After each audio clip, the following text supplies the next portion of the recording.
Olá, boa noite. Supremo Tribunal Federal recebe defesas de denunciados pela Procuradoria-Geral da República por tentativa de golpe em 8 de janeiro de 2023. Advogados de ex-presidente Jair Bolsonaro ainda não se manifestaram.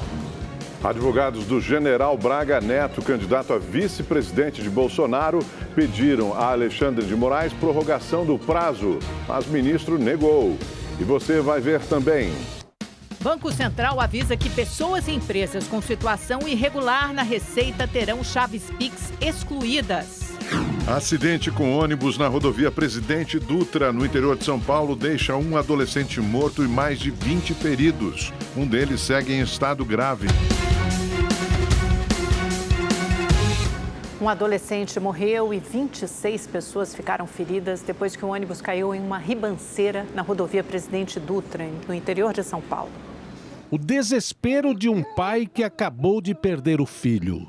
Eu não quero enterrar meu filho, não. Meu filho cheio de vida. O futuro todo pela frente. É nós por prudência, cara.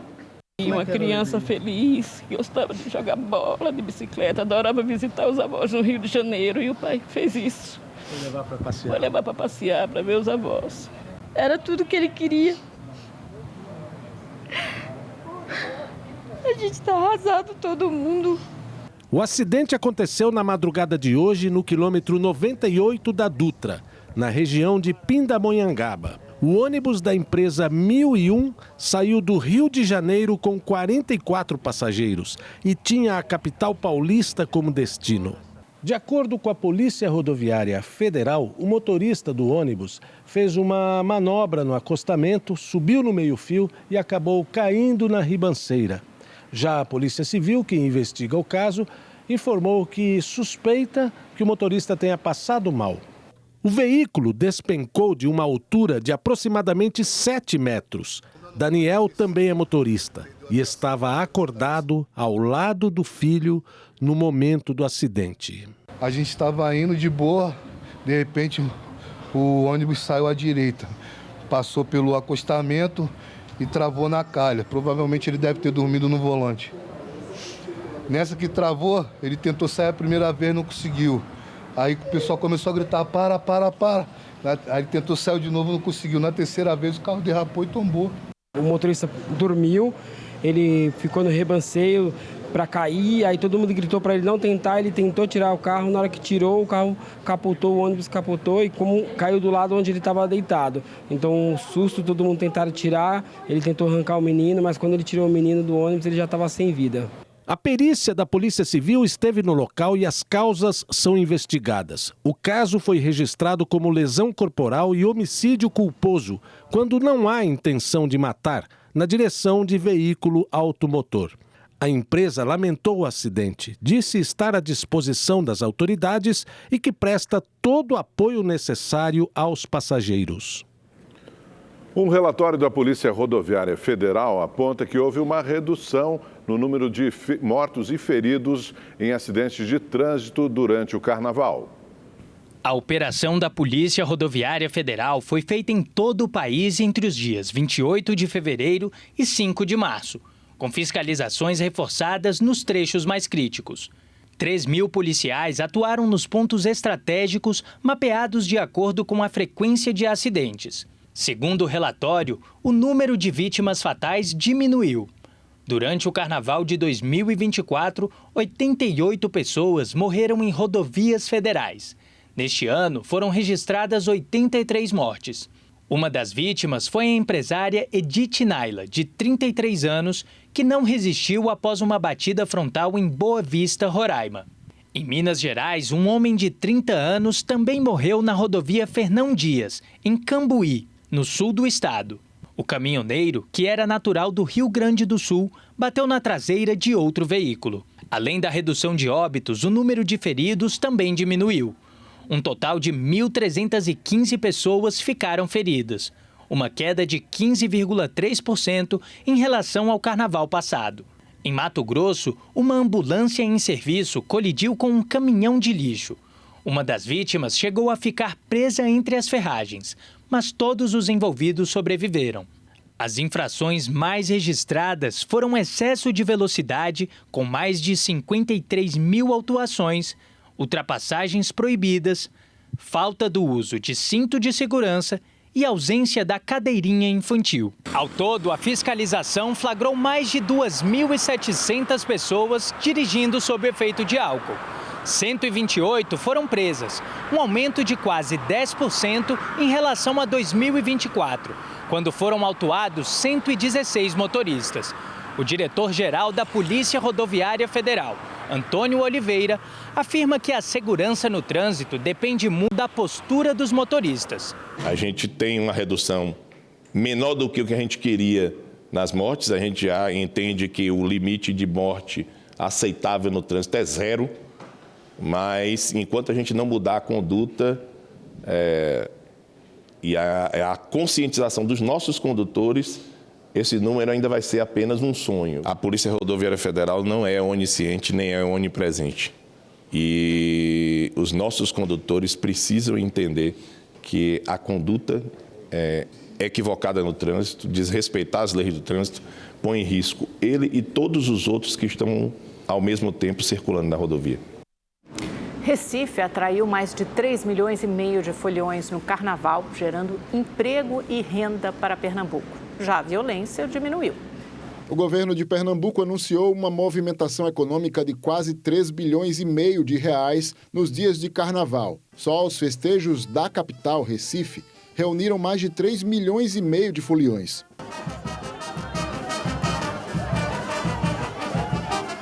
Pelo Aeroporto Internacional dos Guararapes, chegaram no período de folia cerca de 375 mil passageiros, um aumento de 8,7% em relação ao ano passado. Também houve aumento de 4% na quantidade de turistas que chegaram de ônibus ao estado para curtir a festa, além de uma ocupação de 96% em hotéis e pousadas. Isso a gente fica muito feliz, porque é esse carnaval fantástico que vai fazer com que ele volte para o São João, ele volte no próximo ano e a gente continue crescendo nesse setor que é tão importante, que é o turismo. Eu achei ele muito bom, achei ele com uma estrutura ótima, a cidade oferece preços bons, um bom atendimento ao cliente, ele é um local tranquilo, seguro. O balanço da segurança pública apontou uma diminuição nos casos de roubos e furtos. Já a quantidade de mortes violentas em Pernambuco durante o período de carnaval caiu 15%. Além de apresentar os números, o secretário de Defesa Social do Estado também comentou alguns casos de violência no carnaval. Entre eles, um tiroteio ocorrido durante a realização de um show no palco da Praça do Carmo, em Olinda. No incidente, registrado na madrugada da Quarta de Cinzas, 7 pessoas ficaram feridas.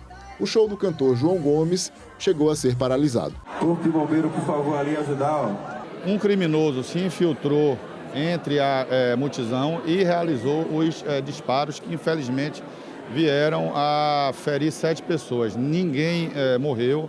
Temos só 2 pessoas que estão internadas ainda, sem risco de vida. E a Polícia Civil está trabalhando nesse caso com prioridade para analisar uma série de imagens que já foram coletadas. Começou a valer hoje a medida do governo federal que libera valores retidos de contas do FGTS para aqueles que optaram pelo saque aniversário. A Ágata aderiu ao saque aniversário logo que a modalidade foi criada. Na época, desempregada, ela utilizou quase tudo que tinha na conta por meio de empréstimos bancários.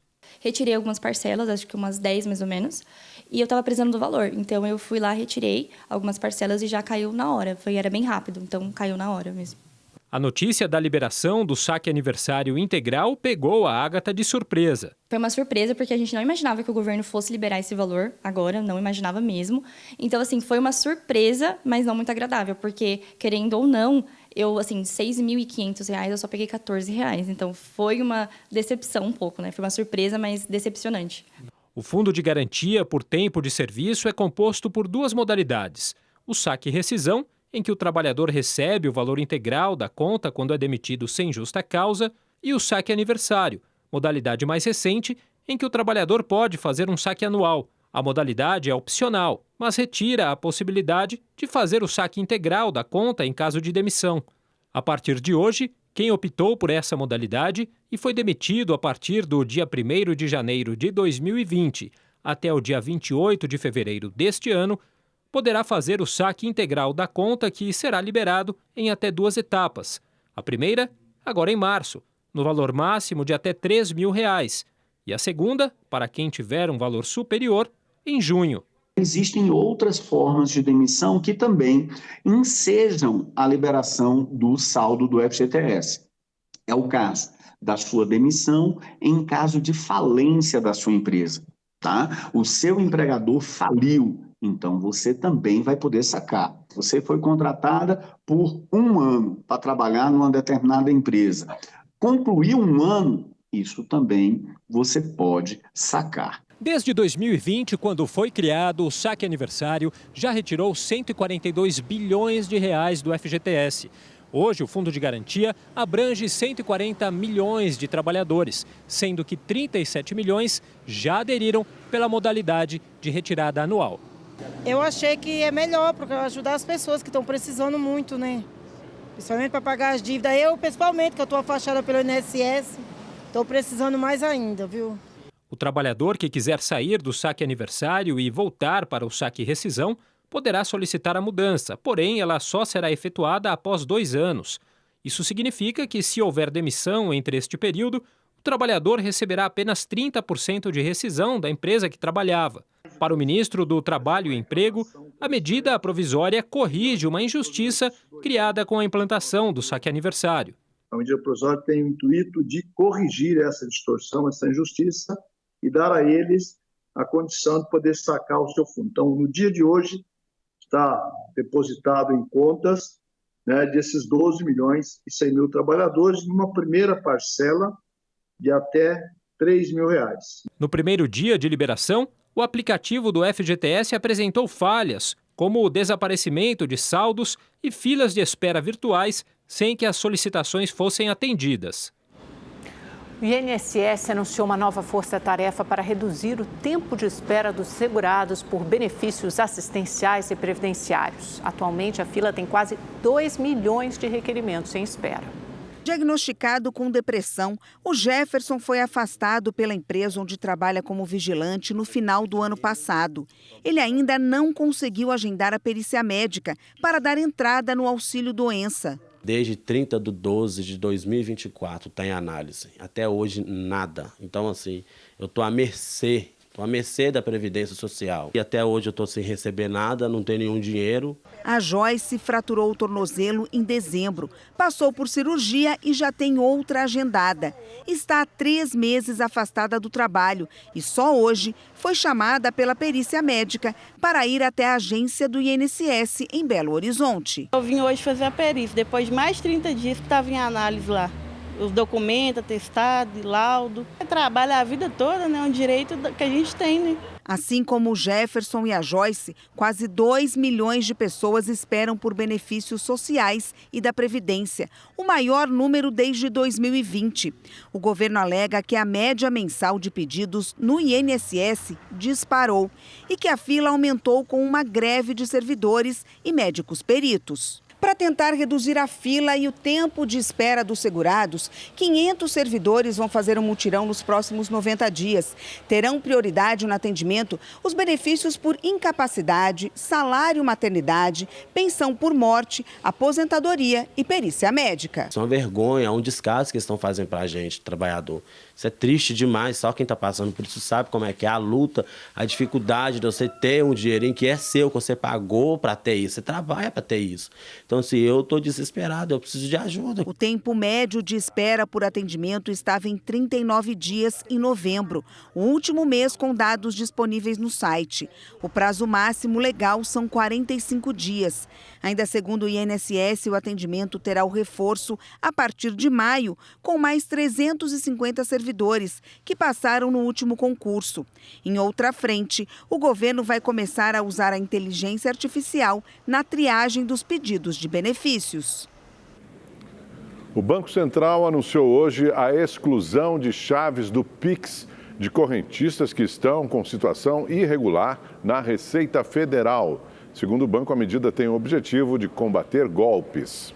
A exclusão deverá ser feita pelas instituições financeiras. Serão canceladas as chaves Pix relacionadas a CPFs e CNPJs com situação irregular na Receita. Segundo o Banco Central, cerca de 8 milhões de chaves Pix devem ser afetadas. Mas isso não quer dizer que pessoas e empresas que estão devendo tributos serão retirados do sistema. Erros de grafia também não serão motivos para o cancelamento da chave Pix. A exclusão só acontecerá com aqueles correntistas que estão com os registros cancelados, suspensos ou nulos. A medida também vale para as pessoas que já morreram. Essa medida é para a gente combater fraude, não é uma medida para a gente limitar o uso do Pix pelas pessoas. Então não tem nada a ver com a situação fiscal da pessoa. Se a pessoa está pagando imposto, não está pagando imposto, isso não tem nada a ver com o uso do Pix. O que a gente não quer é que pessoas mortas usem o Pix, pessoas que cometeram fraudes na inscrição do CPF usem o Pix. O Banco Central ainda vai discutir com a Receita Federal medidas para garantir que os cancelamentos fiquem restritos às suspeitas de golpe.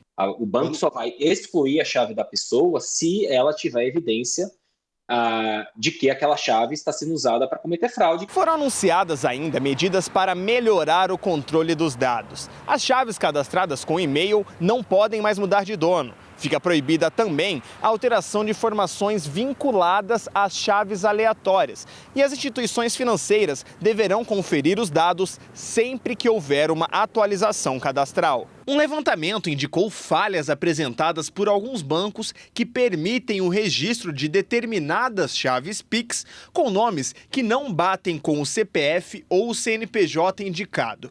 As instituições agora poderão ser punidas com multa de até R$50 mil se não seguirem as recomendações. Faz tempo que comerciantes e pessoas em geral reclamam do número de fraudes realizadas por meio de chaves Pix, de maneira a imitar contas de outros usuários, né, o que afeta tanto quem recebe o recurso como quem tem o recurso extraído. Essas medidas devem aumentar o grau de segurança e levar mais usuários ainda a confiar no Pix como uma forma de pagamento segura.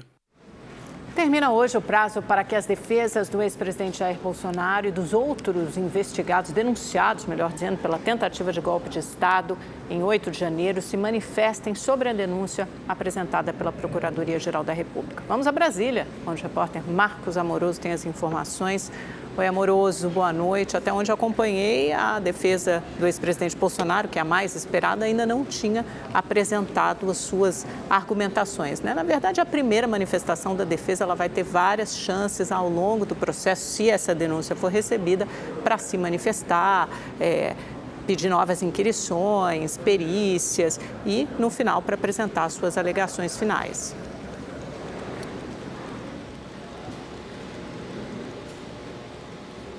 Exatamente, Amanda. Boa noite a você, a todos que nos acompanham. Até o momento, a defesa do ex-presidente Jair Bolsonaro ainda não se manifestou, mas já informou a gente que eles estão terminando a elaboração dessas contestações. A defesa do Bolsonaro tem até o prazo de hoje para poder entregar essa manifestação ao Supremo Tribunal Federal.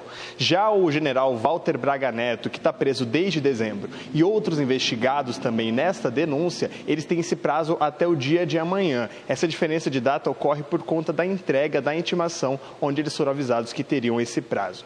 Walter Braga Neto e Bolsonaro até tentaram pedir um prazo extra ao STF para poder entregar essas defesas prévias, o que foi negado pelo relator do caso, o ministro Alexandre de Moraes. Até o momento, 10 pessoas envolvidas nesse inquérito já entregaram as suas declarações ao Supremo Tribunal Federal. Todas pediram que a Corte não aceite a denúncia apresentada pela Procuradoria-Geral da República. E aí o que acontece? Se a denúncia for aceita, os investigados se tornam réus e vão responder ação penal por crimes como tentativa de abolição violenta do Estado Democrático de Direito, tentativa de golpe de Estado e dano ao patrimônio público. E hoje o Superior Tribunal Militar recusou um pedido de habeas corpus feito por um simpatizante de Jair Bolsonaro que queria poderia evitar uma possível prisão do ex-presidente. Segundo a decisão, a Justiça Militar não é responsável e não tem competência para julgar fatos relacionados aos ataques de 8 de janeiro e nem atos praticados por ministros do STF. Por enquanto é isso, volto com vocês aí no estúdio. Amanda, Augusto. Obrigado, Amoroso. No programa É Notícia desta noite, a jornalista Beatriz Bula entrevista o embaixador André Corrêa do Lago, presidente da COP30, a conferência sobre as mudanças climáticas, que será realizada em Belém do Pará em novembro. O embaixador comentou a saída dos Estados Unidos do Acordo de Paris e disse que os países ricos não reduziram as emissões de poluentes conforme determina o acordo. Temos que admitir que é um cenário adverso, não há dúvida, porque o anúncio da saída dos Estados Unidos do Acordo de Paris naturalmente tem um impacto muito grande, porque os Estados Unidos são o maior emissor histórico, né, de gases de efeito estufa. Então, eu acho que a COP tem que devolver essa visão de que sim, podemos combater a mudança do clima e que esse combate pode ser feito, inclusive, por países em desenvolvimento, que ainda têm grandes desafios, como o Brasil. Mas a verdade é que os países ricos não cumpriram com as suas obrigações, mas agora querem que os países médios e grandes em desenvolvimento quase que se substituam a eles nessas obrigações. E isso daí é que realmente o mundo em desenvolvimento, obviamente, não aceita. Para o embaixador, a escolha de Belém para sediar a conferência sobre mudanças climáticas trará melhores estruturas para a cidade. O fato de você fazer em Belém foi uma decisão que tem uma conotação simbólica, como você disse, que é imensa, que é você levar a discussão de clima para a Amazônia. Então, sim, não será... não é uma cidade que é desenhada para isso, não é uma cidade que foi planejada para receber grandes eventos como esse. Mas eu acredito que dê para fazer uma estrutura básica para o encontro, mas, sobretudo, que o encontro resulte em melhoras significativas para a cidade no futuro. Agora, claro, há 9 meses do evento, você olha para a situação hoje, você diria, hoje não daria para fazer a COP. Mas o que está sendo feito é para que a cidade esteja pronta daqui a 9 meses. E eu acredito que vai ser uma COP completamente excepcional. O presidente da COP30 comentou a pressão do governo para autorizar a exploração de petróleo na margem equatorial do rio Amazonas. Eu não acho que haja uma pressão. O que acontece é que cada país tem que decidir por si próprio como ele vai fazer a sua transição. Então, essa discussão é uma discussão de política interna. Então, esse é um debate totalmente legítimo e natural num país que tem opções como o Brasil tem. E essa é a grande dificuldade da política, é que você tem várias opções, né? Tem países que têm menos opções, mas o Brasil é um país que tem muitas opções, porque o Brasil, sendo enorme, é um país que tem vários recursos. E aí a escolha de como utilizar seus recursos tem que ser naturalmente debatida muito abertamente, soberanamente em cada país, com vistas a chegar ao objetivo que é de nós podermos ter uma neutralidade de carbono até 2050. Boa notícia com o presidente da COP30, André Corrêa do Lago, vai ao ar hoje às 11h45 da noite. Não perca. Bom, vamos mudar um pouquinho de assunto para algo mais ameno, embora muito quente, que é a previsão do tempo no Brasil, né? Igor Silveira, o que a gente pode esperar para amanhã, sexta-feira? Tem muita gente que emendou a semana e está em clima de carnaval ainda. Vamos lá, boa noite, Amanda, boa noite, Augusto. Boa noite para você que está em casa. Pois é, a sexta-feira ainda vai ser quente em praticamente todo o país. Isso deve durar até os próximos dias. Só que o que chama a atenção é que ainda tem bastante instabilidade entre a região norte e o centro-oeste por causa da zona de convergência intertropical. Ela é responsável por essa chuvarada. No sul do país, o sol aparece no Paraná, Santa Catarina, no Rio Grande do Sul, mas deve chover no oeste dos 3 estados. Agora, na capital paulista, as máximas continuam na casa dos 33 graus entre amanhã e domingo. Lembrando que amanhã tem previsão de chuva isolada no litoral paulista e na segunda-feira cai para 32 graus, ou seja, continua quente e abafado. No Rio de Janeiro tem previsão de chuva em pontos isolados no período período da tarde e as máximas devem chegar na casa dos 34 graus. Belo Horizonte, 30 graus de máxima e Vitória, no Espírito Santo, 32 graus. Agora, no Nordeste, ainda tem previsão de chuva no Maranhão, Ceará e no restante do litoral, essa chuva acontece de forma isolada, principalmente no período da tarde. No interior, tempo quente, abafado e sem previsão de chuva. Agora, quanto às temperaturas, as máximas permanecem acima dos 30 graus em grande parte do país. 32 graus amanhã em Manaus, 33 em Cuiabá e no sul, marcando 37 graus em Porto Alegre. Agora, no fim de semana, uma frente fria avança e deixa a temperatura um pouco mais amena lá na região sul. Boa noite para todo mundo. Amanda, Augusto. Obrigado, Igor. E agora um caso que chocou o Brasil. Foi sepultado hoje o corpo de Vitória Regina de Souza, de 17 anos, encontrada morta ontem em Cajamar, na Grande São Paulo. O ex-namorado da jovem prestou novo depoimento à polícia. Ele é apontado como o principal suspeito do crime. Gustavo Henrique Vinícius de Moraes Santos, de 26 anos, se apresentou na tarde de hoje na delegacia de Cajamar. Segundo a polícia, o primeiro depoimento dele foi contraditório. Ele disse que estava com uma garota de 17 anos, tendo um relacionamento fora. Foi checado, a menina se apresentou, tá? Só que nós temos uma prova contundente que ele estava perto do cenário do crime. A justiça negou o pedido de prisão temporária de Gustavo Vinícius, feito pela polícia por falta de provas. Além do ex-namorado da adolescente, outras 6 pessoas são investigadas pelo crime. Todas elas foram relatadas em áudios e mensagens enviadas por Vitória a uma amiga na noite em que a jovem desapareceu. Essas imagens mostram a última vez que a adolescente foi vista, depois de sair do trabalho na noite do dia 28 de fevereiro. Ela enviou mensagem para uma amiga alertando estar sendo perseguida.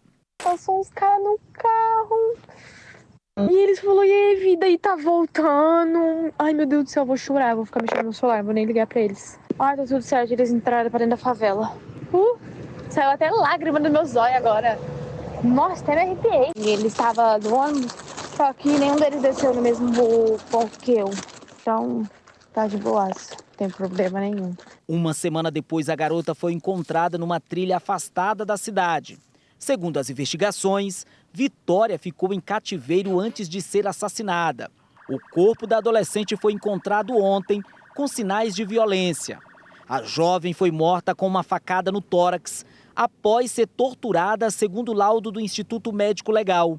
A polícia afirma que pode haver a participação do crime organizado devido à forma em que a garota foi encontrada. É característico, até na gíria do próprio PCC, se fala, tem um talarico ou uma talarica. O sinal é a raspagem do cabelo, que eles querem deixar para mandar um recado. Ela estava com o cabelo raspado, tá? Então, aí é um sinal evidente. O corpo da adolescente foi sepultado hoje no cemitério municipal de Cajamar.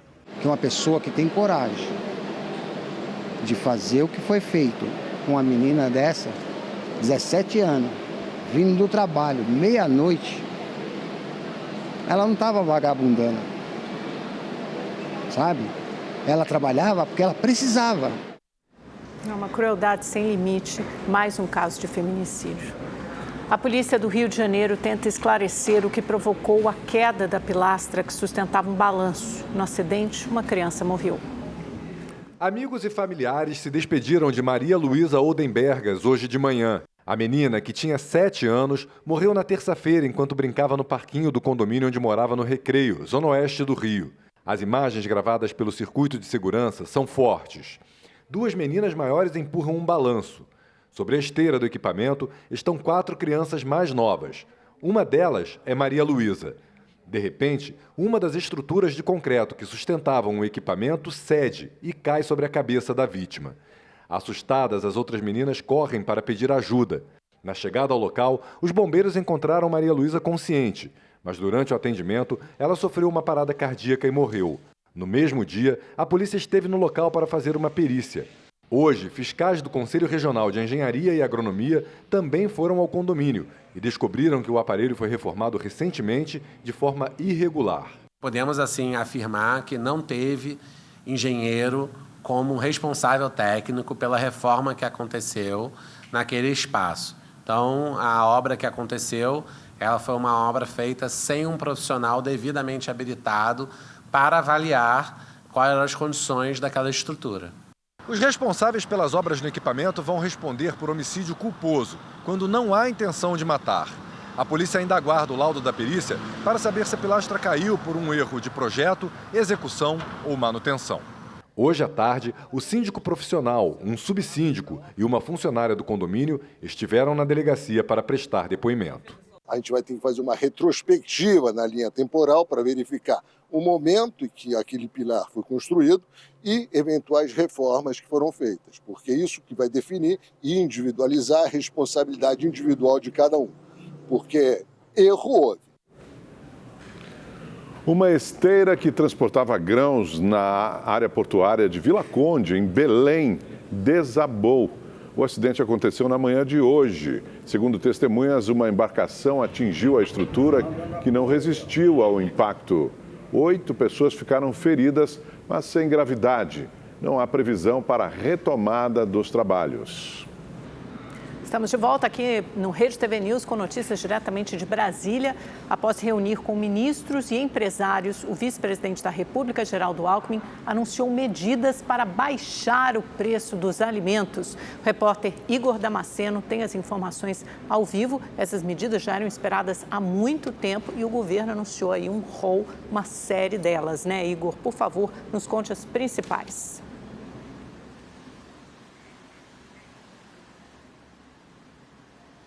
Amanda, boa noite a você, também ao Augusto, boa noite a todos que nos acompanham. Essas medidas foram anunciadas há cerca de 30 minutos aqui no Palácio do Planalto pelo vice-presidente da República, Geraldo Alckmin. Ele que coordenou uma reunião que durou toda a tarde de hoje com representantes dos setores alimentícios. A principal medida anunciada por Alckmin é que o governo federal vai reduzir a zero a tarifa de importação para os produtos que hoje estão mais caros. Isso inclui, por exemplo, açúcar, carne, café, massas alimentícias, biscoitos, sardinha, azeite, milho, óleo de girassol.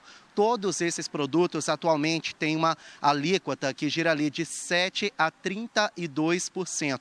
E o governo federal vai reduzir a zero, ou seja, abrir mão da arrecadação de impostos para baratear o preço desses alimentos. A expectativa de Geraldo Alckmin é que o impacto imediato, ou seja, a redução mais significativa que vai ser sentida pelos brasileiros é principalmente no preço do ovo e também da carne bovina. Mas isso não vai valer a partir de amanhã. Não adianta ir amanhã no supermercado achando que esses produtos estarão mais baratos, porque não estão. Vai demorar alguns dias. Alckmin explicou que um texto, um ato normativo vai ser editado aqui no Palácio do Planalto e depois vai ser publicado no Diário Oficial da União. Somente depois disso vai vigorar. A expectativa é que o preço desses produtos comece a reduzir nas próximas semanas deste mês de março. Alckmin também explicou que os produtores não vão ser prejudicados. E ele também vai incentivar os governadores a abrir mão da alíquota dos impostos sobre a cesta básica. Imposto federal hoje já não existe sobre a cesta básica e ele vai conversar com governadores para também abrirem mão dos impostos dos produtos da cesta básica, viu, Amanda? A discussão que fica é sobre a eficácia de todas essas medidas, né, Igor? Eu até estava conversando com alguns economistas, especialistas no setor agro, todos eles têm muitas dúvidas. Por exemplo, carne, né? Carne bovina, suína, de frango. O Brasil é um dos maiores exportadores do mundo, não falta carne internamente. Café, a mesma coisa. Outros preços de açúcar, soja, milho, são cotados em dólar na Bolsa de Valores em Chicago. Qual a eficácia no preço final que uma redução do imposto de importação terá sobre todas essas commodities? A ver, mas o governo estava sendo muito pressionado politicamente para divulgar algumas medidas e elas finalmente chegaram. E além dos alimentos, o vice-presidente Geraldo Alckmin teve uma outra reunião muito importante hoje com o secretário de Comércio americano, Howard Lutnick, uma reunião que também já tinha sido postergada, adiada, finalmente aconteceu hoje. E nesse sentido, quais foram os avanços nessa conversa, nessa videoconferência sobre as tarifas que os Estados Unidos querem impor ao aço, alumínio e talvez outros produtos?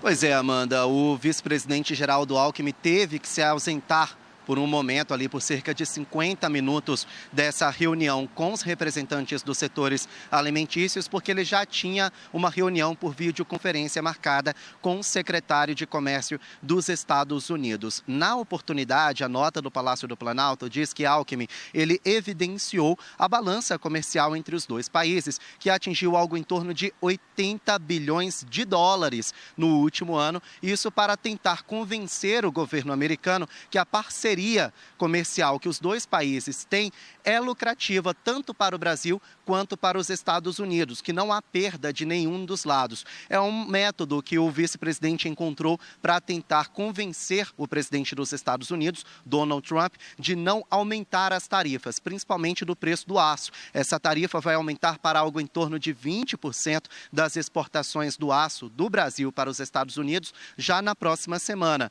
Inicialmente são os americanos que podem ser afetados por isso, mas o setor de minérios, o setor de aço aqui no Brasil também pode ser bastante afetado. Então, Alckmin, ele mostrou ali que há um lucro para os dois países, da forma como está, para evitar que, de fato, Trump acabe aumentando as tarifas em 20% para o aço brasileiro, que é exportado para os Estados Unidos. Até o momento, Trump ainda não se posicionou. O fato é que ele tem até semana que vem para se posicionar, porque já na próxima semana as novas tarifas passam a vigorar nessa parceria comercial entre Estados Unidos e Brasil. Amanda. Perfeito, vamos ver até onde vai essa guerra americana das tarifas. Obrigado, Igor. E vence hoje o prazo para a adesão das cidades atingidas pelo rompimento da barragem do Fundão, em Mariana, ao acordo que prevê o pagamento de mais de 6 bilhões de reais para a reparação dos danos causados. Apenas 17 dos 49 municípios assinaram o documento. A maioria dos prefeitos critica os termos impostos e o pouco tempo de análise, já que alguns só tomaram posse em janeiro deste ano. O desastre ambiental de novembro de 2015 deixou 19 mortos e despejou rejeitos de minério por toda a bacia do Rio Doce até o litoral do Espírito Santo. O deputado federal André Janones, do Avante, de Minas Gerais, fechou um acordo com a Procuradoria-Geral da República para não ser processado pela suposta prática de rachadinha em seu gabinete. Janones foi denunciado em 2023 após a divulgação de gravações feitas em 2019, quando o deputado pediu a assessores que devolvessem parte do salário para ajudar a pagar as despesas de campanha. No acordo com a PGR, Janones se comprometeu em devolver à Câmara dos Deputados R$ 131 mil e pagar multa de cerca de R$ 26 mil.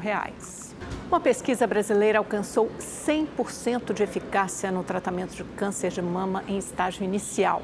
Agora, os pesquisadores buscam concluir todas as etapas dos testes para incorporar um novo método ao SUS. A Isabel foi a primeira mulher a participar do estudo pioneiro e está totalmente curada. Só de saber que eu já não tinha mais aquelas células cancerígenas dentro de mim, porque isso assusta muito, você saber isso, né? Lógico. Quem já passou sabe. Mas, assim, é como se eu tivesse renascido. O método já passou por 2 fases de análise. Os pesquisadores da Universidade Federal de São Paulo buscam comprovar as evidências científicas a respeito da crioablação, procedimento capaz de congelar e destruir os tumores presentes nas mamas. Ele funciona com a introdução de uma sonda bem fina no núcleo do tumor. Quando a temperatura da extremidade atinge entre menos 140 e menos 160 graus Celsius, as células cancerígenas locais são eliminadas do organismo. Não tem célula humana que resista a uma temperatura tão baixa.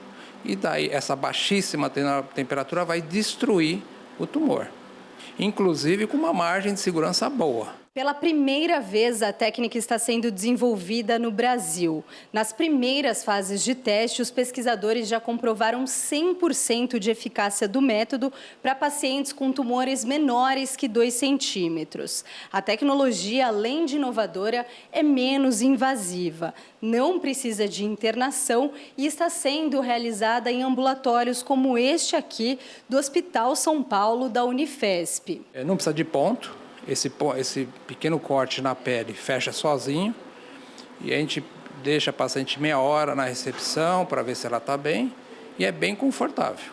Ela sente a picadinha da anestesia, que nem de dentista, aquela picada inicial. Até o momento, 60 pacientes participaram dos estudos. Na terceira etapa, mais 700 mulheres serão contempladas. Com o avanço dos testes, os pesquisadores esperam que o tratamento, já aprovado pela Anvisa, entre no rol da ANS e possa ser incorporado ao SUS. Então a gente acredita que isso aí, realmente a gente comprovando que é eficaz, caia na prática da prática clínica do mastologista, do oncologista. A gente conseguiria tirar 20% a 30% da população da fila de cirurgia, né? É um valor significativo. Se a gente pensar isso como o Brasil como um todo, vai ser um impacto social muito grande. E com esta bela imagem, nos despedimos de vocês. Nos encontramos aqui de novo amanhã, a partir das 7h20. Uma ótima noite. Até lá. Boa noite, até amanhã.